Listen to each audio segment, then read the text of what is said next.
शिव तत्व, शिव उपासना क्या है? ये नहीं कि किसी मूर्त सांप वाले हमारे देवता हैं, उनके आगे अगरबत्ती घुमा दी, हो गई शिव पूजा।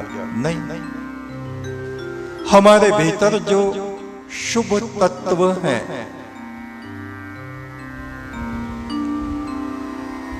हमारे शरीर में 3 प्रकार की ग्रंथियां हैं। रुद्र ग्रंथि जो कि मूलाधार में है, जिसका आकार शिवलिंग जैसा है,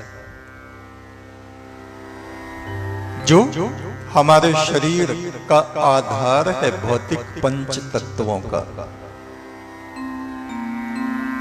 दूसरी ग्रंथि है हमारी नाभि में,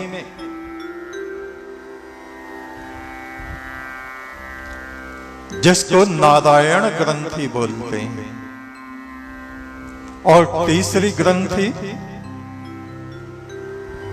हृदय में, और इसका प्रभाव मस्तिष्क तक फैला हुआ है,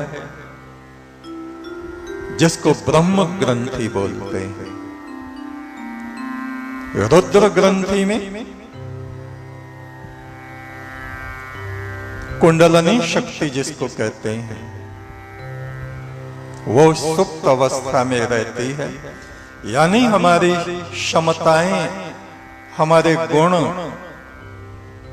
हम गुणवंत बन सकते हैं, लेकिन संयम नहीं है, आलस है, प्रमाद है, टालमटोल है, व्यर्थ चिंतन है।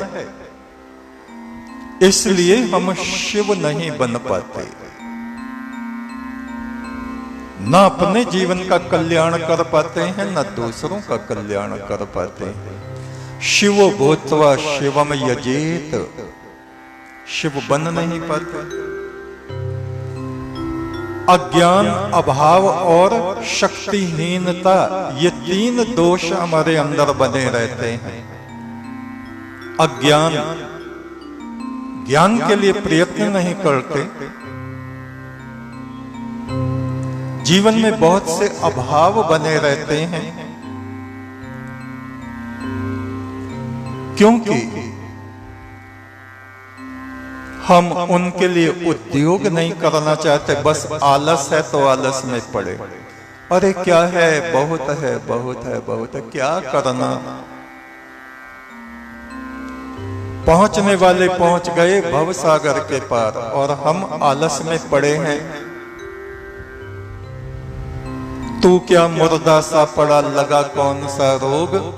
आलस्य का रोग लगा हुआ है, और कोई दूसरा रोग नहीं।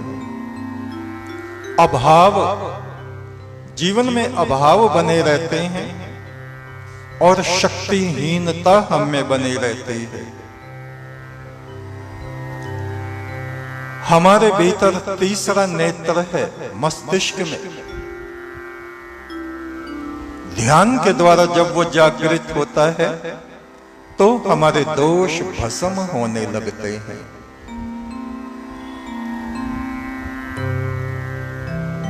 हमारे सिर के ऊपर 4 अंगुलों पर ज्योति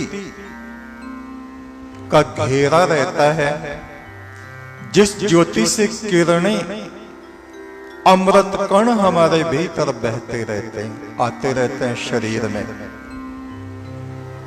हमारे मस्तिष्क को अमृतमान बनाए रखते हैं।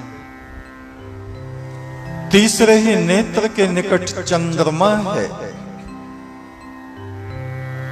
जो हमारी बुद्धि को, मस्तिष्क को शीतल बनाए रखता है। ये कब बनाता है? जब हम ध्यान में शीतलता के लिए प्रयास करते हैं।